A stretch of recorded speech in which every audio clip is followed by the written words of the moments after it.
One, two, three, four.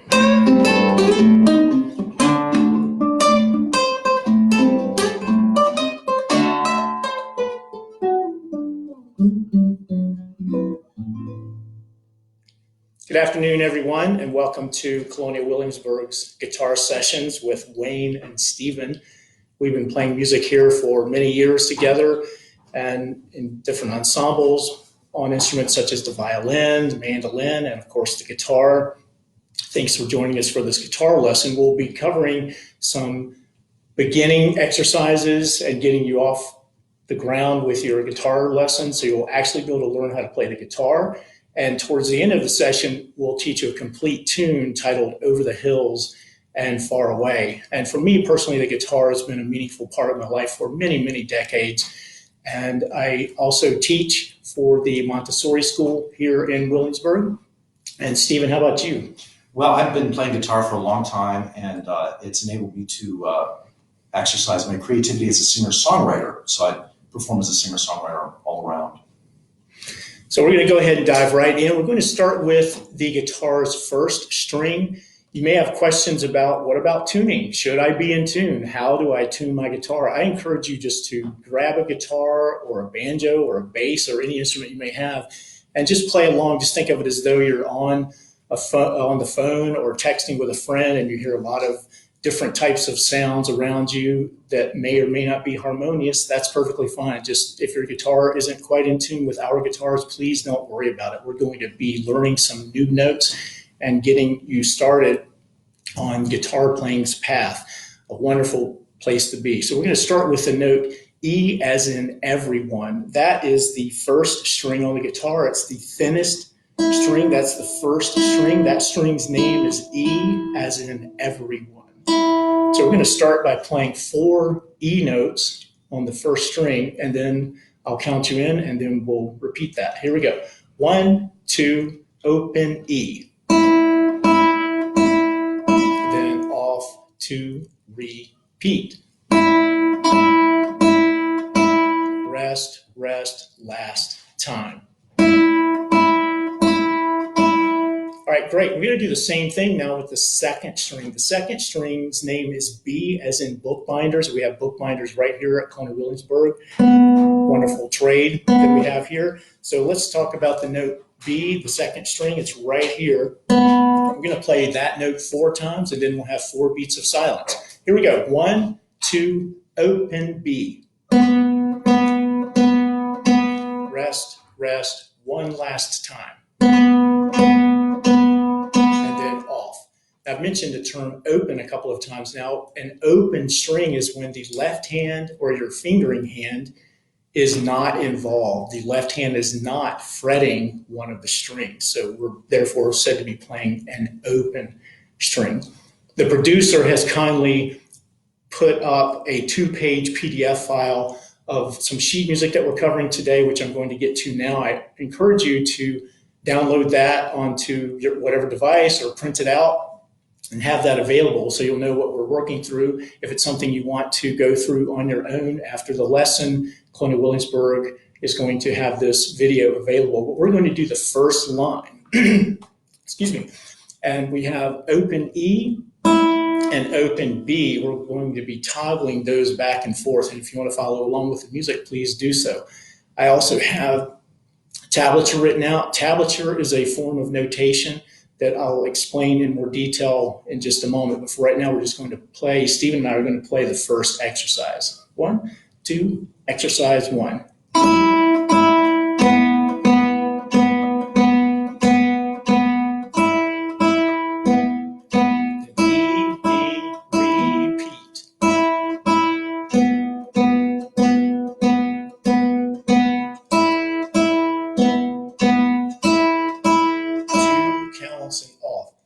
Tablature is a system that has 6 lines. Each one of those lines represent a string on your guitars. The top line of the tablature represents the first string. So it's as though the guitar is upside down in a way that confuses some people. But with your tablature, the top line is the open first string. So think of it as the first string or you could think of first street. That tells you where on the guitar you're needing to be first. And when you see the number 0, that lets you know that that string is to be played open. So therefore you have a 0 on the top line that tells you that it's open first string. So that's tablature. Tablature has been around for hundreds of years in different forms over the years. And standard notation, I'm sure you've all seen sheet music somewhere or another. That's known as standard notation. I have that. And as we proceed with these lessons, we'll unpack more fully all of this information. So please don't feel overwhelmed. This can be at a point now where you can enjoy each note for what it is and as we cover them. So please don't be overly concerned about the universe that surrounds every single note in music. So we're going to move on to the second line, starting with open third string. Excuse me, G as in guitar. So we have open third string. Here we go. You ready, Stephen? Yes. So 1, 2, second line.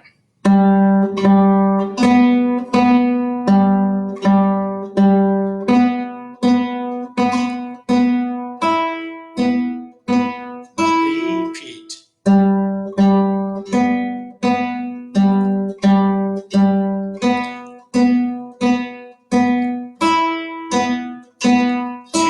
counts off.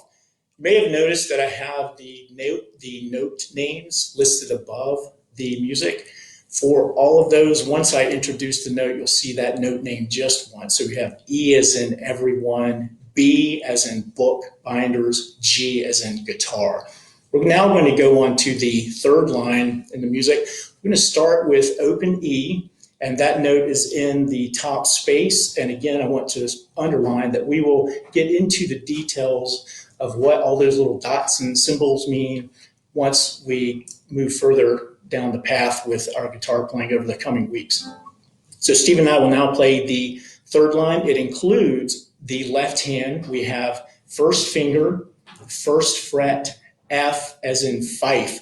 You may have heard the fifes and drums here many times over the years, or perhaps you never have, but we have the fifes and drums. So we have the note F as in fife, and that is on the first string, and it's at the first fret. These little bars that cross the guitar's fingerboard are known as frets, F-R-E-T-S for plural.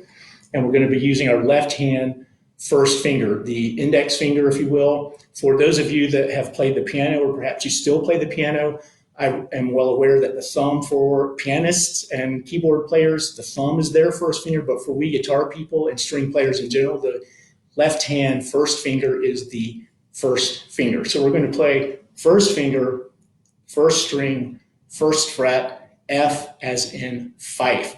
And that note is located on the standard notation at on the very top line. So we're going to play exercise 3. If you feel like we're moving too quickly, you'll have the video to work with and go through this at your own speed. Here we go, line 3. 1, 2, open E. 2 counts. Repeat. 2 counts. 2 counts off. So what about all the other notes? So we have third finger, third fret G. You may see the numeral 3 under that G note. G as in guitar. Okay, and later we have the note C as in Cooper.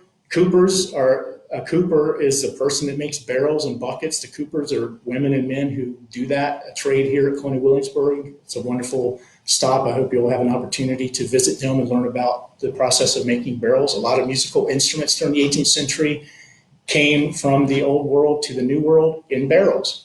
So let's talk about the note C. So as in Cooper, that's second string, first fret, and again, we're using our first finger. We're just going to play the note C 4 times. 1, 2, Cooper, play. Rest, rest, 4 more C's. Good job. We also had the note D as in drum on that line. Again, I mentioned the fifes and drums earlier. You may have heard of the drummers. I've had the good fortune to work with many amazing percussionists and drummers over the years, several of whom have been a part of the Colonial Williamsburg Fifes and Drums over the years. So it's easy to remember D as in drum. That note is on the second string at the third fret, and that is played with our third finger. Some people call that the ring finger, this one. So you have first finger, second finger, third finger. So let's play D 4 times. 1, 2, D as in drum. Rest, rest, rest, repeat one more time. That's it. So that brings us to the fourth line. We're going to introduce the note A as in apothecary. We have the apothecary here on Dog Street, which is really cool. So we have second finger. The second finger is finally getting into the game. That note shows up in this next line. Excuse me, we'll play line 4 now. Okay, here we go. 1, 2, open G. 2 counts, 2 counts, 2 counts, repeat. C. Off. Good job. So that gives you a very brief introduction to a few notes on the guitar. Those notes all find themselves in the tune that we're now going to teach you, that's known as Over the Hills and Far Away. And make no mistake, this is looking quite a bit further down the road and quite a bit further down the guitar playing path. So if you're just getting started with the guitar, I encourage you to not feel frustrated if this tune is particularly challenging. Initially, you'll find that it's very accessible in a very short time. But we're going to play through this tune at tempo. One nice thing about the tune Over the Hills and Far Away is not only do the fifes and drums play it here, but the tune and song, excuse me, Over the Hills and Far Away was quite popular during the 18th century here in Virginia and in the colonies and in Europe as well.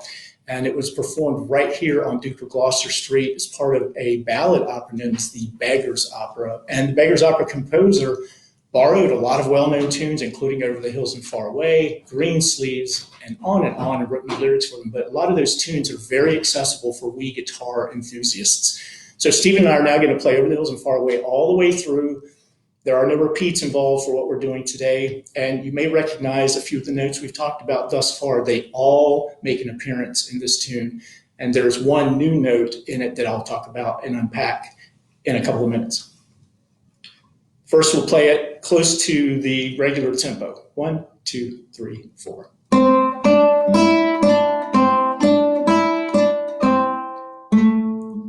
counts, 2 counts.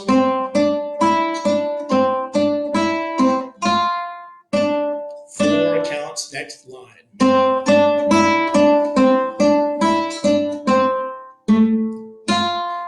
A. Going on, third line here, 3 counts, 2 counts. 1, 2, 3, G. 2 counts, 1, 2, last line. 1, 2, 3, 2 counts. 4 counts here, A. 2 counts, 2 counts, 2 counts, 2 counts. 1, 2, 3, 4, off. Right? And then you have silence at the end. So what we're going to do now is unpack that phrase by phrase. A phrase in music is essentially a musical sentence. It's a straightforward way to look at it. We're just going to do the first line only. All right, so I encourage you to have your first finger for the note Cooper. Cooper at C is in Cooper. First finger, first fret on the second string, not the first string, but the second string, 1, 2. So C is in Cooper. We're going to do the first line very, very slowly. 1, 2, first line only. 2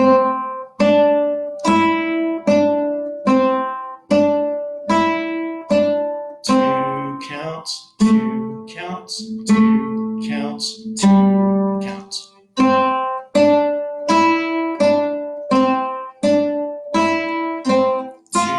counts, 2 counts, and then 4 counts here, and that's it for the first line. The second line is very similar in many ways. You find that to be the case in a lot of music. Once you learn one phrase, you'll find that sometimes the energy you invest in that phrase will be very helpful as you move down the path for a particular piece. So we're going to play line 2 in its entirety. Line 2 includes a lower note F, as in fife. That note is on the 4th string, the 1, 2, 3, 4, 4th string, and it's played at the 1, 2, 3, 3rd fret. And that note's name is F, as in fife. Excuse me. So we'll play the second line. 1, 2, slowly go. 2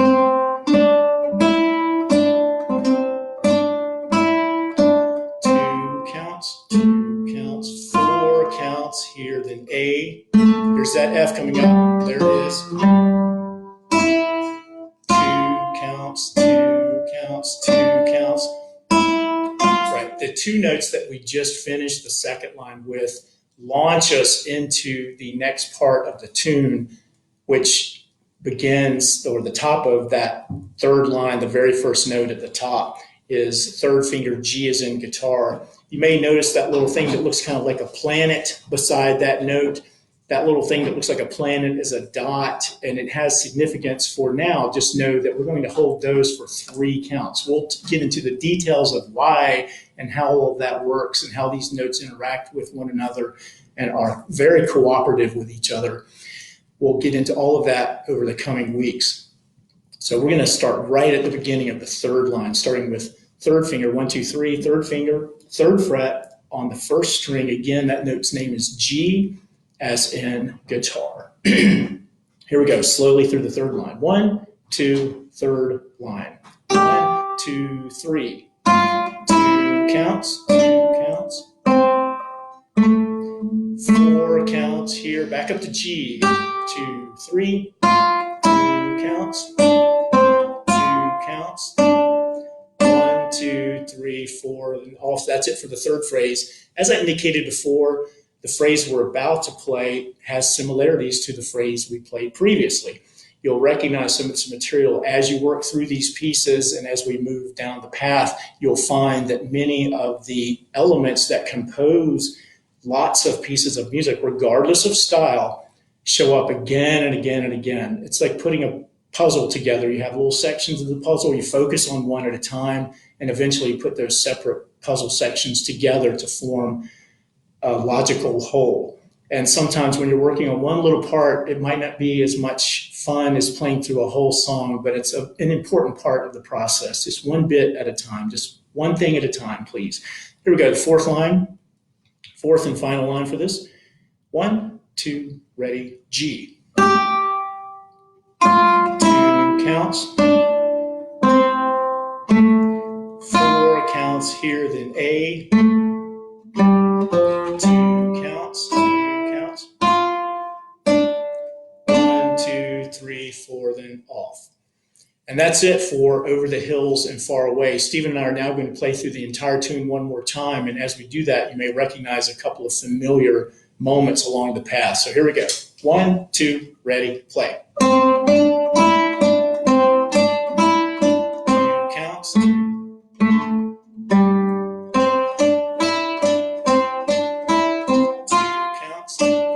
4 counts, second line. 2 counts. 1, 2, 3, here we go. 2 counts. Going on. 1, 2, 3.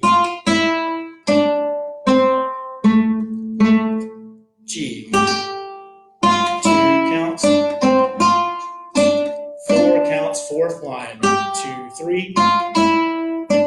2 counts, 2 counts, 4 counts here, A. 1,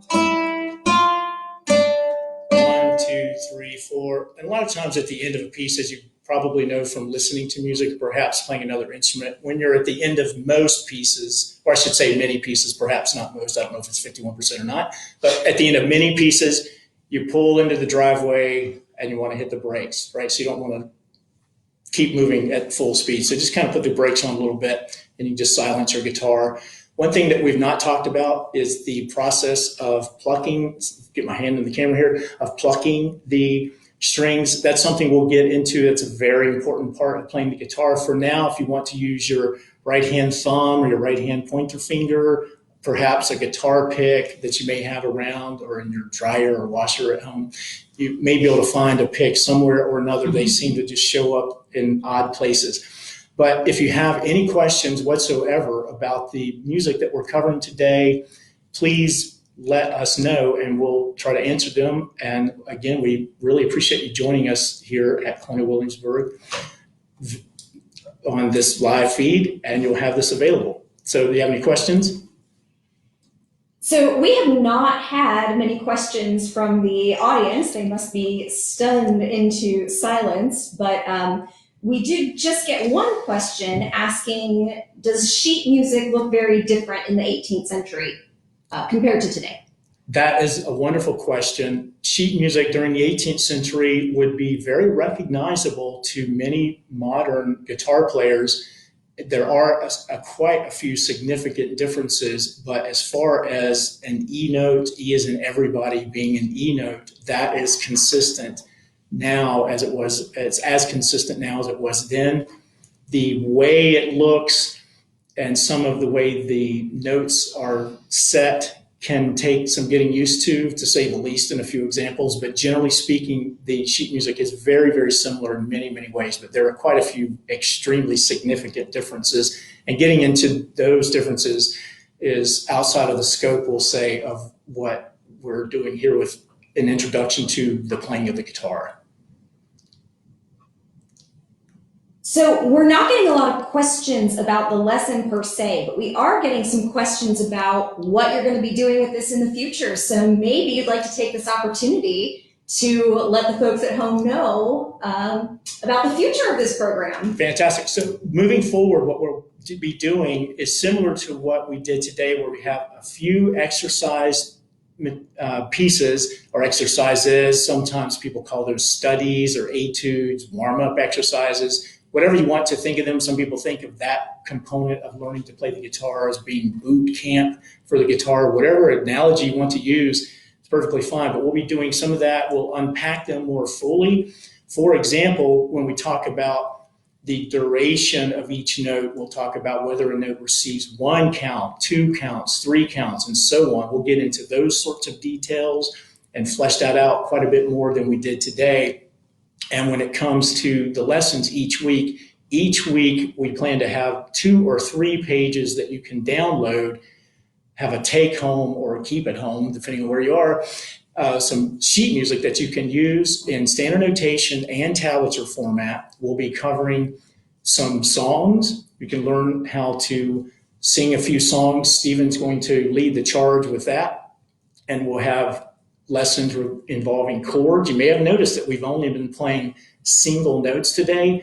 One of the reasons for that, and this is a key point, is a lot of people, when they start playing the guitar, they will buy a guitar chord book, buy a guitar and open their chord book, and lo and behold, in a very short time, find themselves to be frustrated or feel like they're not talented or they just aren't cut out for the guitar. But that would be like you going down to the cooper shop and them saying, hey, go cut down that tree and make a barrel. How about that? It's about the same thing. There are a lot of steps between getting a guitar and starting the guitar until one is really able to play chords effectively. So you want to build a good solid foundation with single note playing. That way when you're playing 2 or more notes simultaneously, which is what a chord is, for example, when you're doing that, you're playing several notes at once. So we're starting with that. So that's another example of what we're doing. And finally, a big part of what we'll be doing with these lessons is each lesson will have something that's a little bit further down the path for people just getting started. And that will always include an 18th, sometimes 17th century tune, a complete melody that you can learn to play that is a tune that has a connection to early America, colonial America, and in many cases, specifically to Virginia and even Williamsburg, colonial Virginia, here at Colonial Williamsburg. So a lot of those tunes will be fun. And you may recognize some of the tunes if you've ever heard the fifes and drums play. They do a lot of wonderful music, and a lot of those tunes lend themselves very well to the guitar. Thanks for the question. So we had a couple of people who clearly would like to join in the lessons in the future, and they would like to know if they're going to do that, what kind of guitar should they have? What a wonderful question. I'm going to let Stephen talk to, we're going to flesh that out. This might be a bigger answer than you're seeking, but it will get to the point of your question in a minute. But I'd like Stephen to talk just a little bit about this guitar that he is playing. There are a few interesting things about it, and then we'll let that evolve into answering your question. Yeah, thanks, Wayne. This guitar here it's a Spanish guitar, and you'll notice it's quite a bit smaller than most modern guitars that you play. Of course, I'm a pretty big person, so that makes it even look smaller than that. But this was handcrafted right here at Colonial Williamsburg in 1983. So, and I play this, and other members of our troupe play this very guitar throughout the week in our programs and concerts. But handcrafted right here, tuned the same way as Wayne's guitar, so it's played exactly the same way.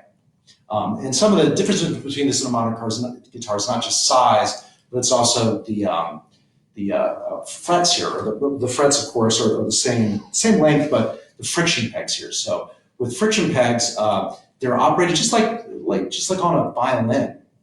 So they stick in there and they attach by friction, as opposed to gear heads, which you use on your modern guitars, which Wayne has on his guitar here. So it's structured a little bit differently, but played the same way. Thank you, Stephen. So as far as what type of guitar to buy, that's a question I've been asked over the years. I've taught lessons for a million years on whether it's private lessons or in classroom settings.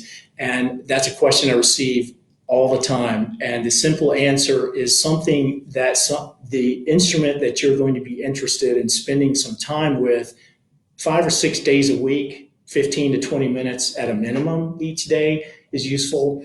And many people find the acoustic guitar to be a good way to go. That way you don't have to deal with an amplifier that is involved when you buy an electric guitar. That said, there are some electric guitars that are certainly easier on the fingers than some still acoustic guitars. And they can, please don't assume that if it's an electric guitar, it's going to be more expensive. Sometimes that's not the case. But I want to focus, though, my answer on acoustic guitars for a couple of reasons. If you buy an acoustic guitar, it's something that you can take with you virtually anywhere. You don't need any electricity. You don't need an extra guitar cord. You can just take the instrument out and have fun. And you don't have to know how to play the Flight of the Bumblebee, for example, to enjoy playing the guitar, or your favorite fill in the blank, whatever type of music it is you enjoy listening to, or perhaps your parents. But speaking of acoustic guitars, there are primarily there are two different types. There are many types, but we're going to focus on two, the most common types these days. I'm playing what's known as a classical guitar. Some people call this a Spanish guitar, a classical guitar, a nylon string guitar, and so on. The name is a bit of a misnomer. Just because it's known as a classical guitar or a classic guitar, of course, does not mean you have to play classical music on it. You could play hip hop or whatever, or heavy metal or jazz, any type of music you want on these. It's perfectly fine. But one virtue of classical guitars is the strings tend to be much easier on the left-hand fingers. So if you're looking for something that's really going to minimize the impact on your left hand or fingering fingers, I would encourage, and I have always encouraged people to look for a classical guitar first. The other type, known as a steel string guitar, they tend to be a bit bigger, and as the name implies, they use steel strings. They tend to be a little tougher on the fingers. They're wonderful guitars. I highly recommend those also. A lot of people really like the sound of one or the other, so it's really up to the individual. But I'm going to go back to my initial point. If there's an instrument that you have access to that feels okay and you want to spend 20, 25 minutes of your precious time with it 5 or 6 days a week, then please play that guitar. Thank you. We have some questions about you as the teachers. Terry would like to know, is there a favorite instrument, historical or otherwise, that you enjoy playing? Well, Terry, I think that's a great question. I play the violin here for Colonial Williamsburg and have for many years. I play the guitar also. The guitar was not as popular and as widely known, to say the least, during the 18th century as it is now, but the guitar was known. The guitar that Stephen is playing, as he indicated, during that time was known as a Spanish guitar. And as far as my favorite type of instrument, I really love the guitar very much. I always have. It's my go-to instrument late at night when I'm trying to relax, and I just will play a few tunes. It's very soothing. I find the instrument to be very soothing, and it's been a huge part of my life. It's permeated my entire life, and I'm so glad I started to play the guitar. That said, as far as what we do with dance tunes and playing just all sorts of wonderful music, I really love the violin for a lot of the same reasons, but there's a real feistiness and a fire to the violin or the fiddle that is unique, I'll say, to that instrument. But I don't know that I would ever be able to answer if one is my favorite or the other. But when you're talking about what type of music to play, it just depends on one's mood. Well, and for me, Terry, it's similar to Wayne in a lot of ways. The guitar fits a certain mood. It's more mellow. It's more portable. You can sit in a room and just kind of chill out with your friends and play the guitar or play a tune. I also play an instrument, or a couple different instruments, other instruments, but I play an instrument. It's a historical trombone. It's called a sackbut. It's a long story. It's a French word that means to pull and to push, but there's more to it than that. But it's a historical trombone. And I like to play that. That's more bombastic, obviously. You try to just play it outside, and probably just for your enemies. But it's an instrument that is much more has much more energy to it. So I wouldn't play that in a closed room for friends so much. So. Hopefully that answers your question, Terry. And we could, as you might have picked up, we could talk about that very subject for hours. So fantastic question. So Shane would like to know what got you interested in playing the guitar in the first place. Well, I'm a lifelong lover of music and all that goes with it. There are so many history-related elements. I've always been a history nerd. There's so many historic points of interest, particularly with the 18th century, that are related to music. And that is an enormous subject that is very well explored here at Colonial Williamsburg. And there are so many different aspects of history that connect to music. It's amazing. For example, during the American Revolution, British soldiers and the Continental soldiers loved to dance. In the midst of all of that chaos, they were seeking out theatrical entertainments. They were seeking out dances. They had music at their weddings. And all sorts of celebrations included singing, music, the singing of catches, and on. Excuse me, on and on and on. So it's just a positive part of so many people's lives around the world and really throughout much of human history. And it just really struck a chord with me. Sorry about the pun, but it really reached me on a major level early on. My grandmother was a fantastic classical pianist. And so for me, it started at an early age listening to what many people call chamber music. And chamber music, by definition, is one player per part. So if you have one violinist, one pianist, and one cellist, that's an example of chamber music. And that's a wonderful subject. But hopefully that answers your question, Stephen. Well, for me, it was a little bit of a different thing. Growing up, my main instrument was singing and playing trombone. And when I was about 19, I graduated from high school, and my dad said, "Son, you really like to sing and you really like to play the trombone, but you can't do them both at the same time."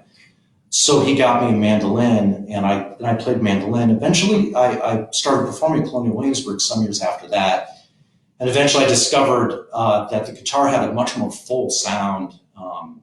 So I started playing guitar really in my early 30s. So just a couple of years ago. I'm joking, I'm quite a bit older than that. But I started playing the guitar, and I found it really had a much more of a powerful sound, and mostly because you have this wide range between your keys, more than mandolin. And again, more mellow than trombone. But the key important ingredient that my dad had said was I can play the guitar and sing at the same time, as opposed to trombone. You can't do that. Not really. He would never say this, but he's great at all of that. It's fun stuff. So I hope that answers your question. And do you have any more? That was really the last of our questions. So is there anything you'd like to leave our virtual guests with? Sure. Stephen and I are going to finish with a tune from Scotland. This is one that's typical of the types of fun dance tunes I alluded to earlier, this particular tune is known as Hunt the Squirrel, and it shows up in many published sources throughout the 18th century under different titles. That can be confusing sometimes. Lots of tunes have lots of different names, but this one was published more often than not as Hunt the Squirrel. It's one of many tunes that lends itself well to the guitar. And Stephen and I are going to be doing some single note things with it. And we're adding a couple of bass notes along the way, or lower notes. You may notice that it sounds a little bit more full than what we were doing earlier. He did an arrangement of it. I did an arrangement of it. We're just friends that play the guitar that have fun doing it. And you may hear that it's not as precise as a performance of, say, Shostakovich's Fourth Symphony by the Cleveland Philharmonic, or the Cleveland Orchestra, rather. Sorry, Eric. But this piece,